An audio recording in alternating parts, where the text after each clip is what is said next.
నన్ను ఇప్పుడు పరమహంస అని పిలవడు.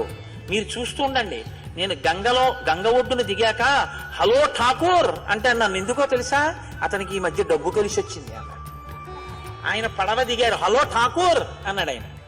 అంటే మనుషుల యొక్క స్థితి అలా ఉంటుంది.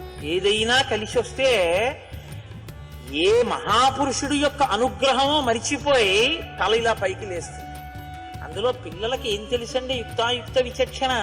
చూస్తున్నాడు విశ్వామిత్రుడు. ఓసారి ఆ పిల్లల్ని రమ్మను అన్నాడు. ఇప్పుడు వచ్చి ఏం గురుగారు ఏం సంగతే, అది అయిపోయింది, ఇంకేమన్నా నెక్స్ట్ ఇంకేమన్నా కొట్టాలా అని అడిగాడు అనుకోండి, ఓహో చాలా ఎదిగిపోయావు రోయ్ అనుకోవాలి గురువుగారు కదా.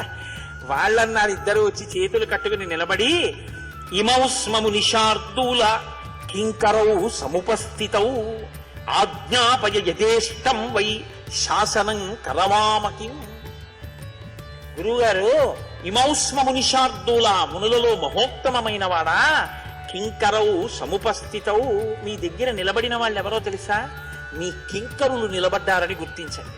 కింకరులంటే ఆ పని నేను చెయ్యడమా, పని నేను చెయ్యకపోవడమా అని ఆలోచించకుండా ఈ పని చెయ్యడం వల్ల గురువు గారికి సంతోషం కలుగుతుందని ఆలోచించినంత మాత్రం చేత ఆ పనిని చేసేసి దాని వలన సంతోషం పొందేయడమే.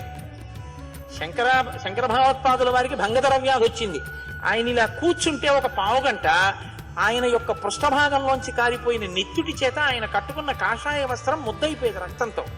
ఆయన వెంటనే లేచి ఆ వస్త్రం విడిచిపెట్టి ఇంకో స్నానం చేసి ఇంకో వస్త్రం కట్టుకునేవారు. హస్తామలకాచార్యులు, తోటకాచార్యులు వారికి పని ఏమిటంటే ఈ బట్ట పట్టుకెళ్ళడం, ఉతకడం, ఆరేయడం అంతే.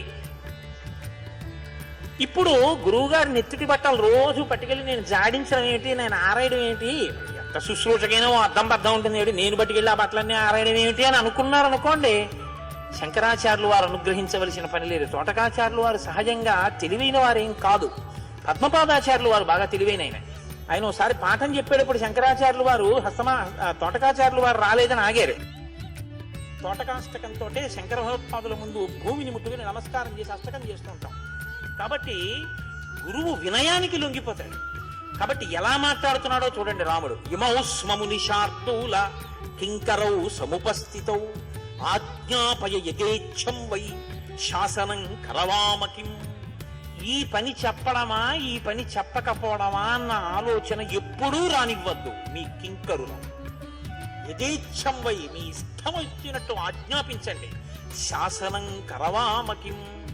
మీరు ఒకటి చెప్పాక అది అలా చెయ్యాలంటారా, అండం ఉండదు. ఇంకా అది శాసనం. మాకు శాసనం చేసేవాడు ప్రభువు, తాను రాజకుమారుడు, తానంటున్నాడు మీది మాకు శాసనం. ఇది గురుభక్తి అంటే. శ్రీరామాయణం మనకి గురుభక్తిని నేర్పుతుందంటే, ఒక గురువు గారి దగ్గరికి వెళ్ళడం అంటే, ఒక గురువు గారి దగ్గర నిలబడడం అంటే, ఒక గురువు గారితో మాట్లాడడం అంటే, గురువు శక్తిని తెలుసుకోవడం అంటే, రామాయణం మీకు జీర్ణమైతే మీ స్థితి మారిపోతుంది. అంత గొప్పగా మాట్లాడుతుంది రామాయణం. అందుకే రామచంద్రమూర్తి అంటే రాశీభూతమైనటువంటి వినయం. సరే, ఎంతో సంతోషించాడు. సంతోషించి అన్నాడు, నాయనా నేను ఇక్కడ జరిగేటటువంటి యజ్ఞం కోసం ఇక్కడికి వచ్చాను, తిరిగి నేను హిమవత్ పర్వత ప్రాంతానికి వెళ్ళిపోతాను. ప్రస్తుతం మిథిలాధిపతి అయినటువంటి జనక మహారాజు గారు చేసేటటువంటి యజ్ఞాన్ని చూడ్డానికి వెళ్తున్నాను. నువ్వు కూడా నాతో వస్తే బాగుంటుంది, మనం వెడదాం అన్నాడు. ఇప్పుడు ఏదో తోచి తోడక్షనమ్మ తోడికోడలు పుట్టింటికి వెళ్ళిందని నేను వెడుతున్నాను జనక మహారాజు గారి యజ్ఞం చూడడానికి, నువ్వు నాతో రా అంటే ఏమైనా బాగుంటుందండి? అది విశ్వామిత్రుడు మాట్లాడవలసిన మాట కాదది. విశ్వామిత్రుడు వచ్చింది ఎందుకు? 2 కారణాలకు వచ్చాడు. సమస్త అస్త్ర సంపద రాముడికి ఇవ్వాలి. నామకరణం వశిష్ఠుడు చేసేశాడు. రాముడికి కళ్యాణం తను చెయ్యాలి. అందుకే తస్య చింతయమానస్యామంత్రి మధ్యే మహాత్మనః అభ్యాగచ్చన్ మహాతేజ విశ్వామిత్రో మహాముని అని కదా అన్నారు నిన్న వాల్మీకి మహర్షి. పెళ్లి గురించి మాట్లాడుతుంటే వచ్చాడు ఆయన. ఎందుకంటే అది నీ సబ్జెక్టు కాదు, నాది. ఇప్పుడు సీతా కళ్యాణం చెయ్యాలి. అందుకని యావై నీకు పెళ్లి చేస్తాను రమ్మంటే రాముడు ఏమంటాడు? నిన్ననే చెప్పాడు, తాటక మీద బాణం వేయమంటే పితుర్వచన నిర్దేశాత్ పితుర్వచన కారణాత్ ఏమంటాడు? అది మా నాన్నగారు చూడవలసిన విషయం అండి అంటాడు. ఇప్పుడు తనేమవుతాడు? కాబట్టి నీకు పెళ్లి చేస్తాను రమ్మని పిలవకూడదు గురువుగారు, అది వాళ్ళ నాన్నగారు చూడవలసిన పని కోడల్ని. కాబట్టి ఏమని పిలవాలి? క్షత్రియులని ఏ మాట ఆకర్షిస్తుందో దానికి పిలవాలి. కాబట్టి ఎంత ఏమి విశ్వామిత్రుడండి! అసలు విశ్వామిత్రుడి మాట తీరు చూస్తే రామాయణంలో మహానుభావ ఏమి వాక్ సంపదయా అనిపిస్తుంది. అద్భుతం ధనురత్నంచ తత్ర తత్ర తద్ద్రష్టుమర్హసి. నాయన రామ, మిథిలా నగరంలో జనక మహారాజు గారి యొక్క అంతఃపురంలో శివధనస్సు, ఎంత గొప్ప ధనస్సో తెలుసా. దాన్ని రోజు ధూపం వేసి పుష్పాలతో పూజ చేస్తారు. ఆ ధనస్సు అంటే సామాన్యమైంది కాదు. దాన్ని దేవతలు ఇచ్చారు ఒక యజ్ఞంలో. దాన్ని ఎక్కువ పెడదామని చాలా మంది ప్రయత్నం చేశారయ్యా. ఎందుకు ఎక్కువ పెడదాం అనుకున్నారో తను చెప్పలేదండో. ఎందుకో తెలుసా, అది ఎక్కువ పెడితే సీతమ్మని ఇస్తాట జనకుడు అని అనుకోండి, మనకెందుకు లేండి ఆ గొడవ మా నాన్నగారు చూస్తారండి.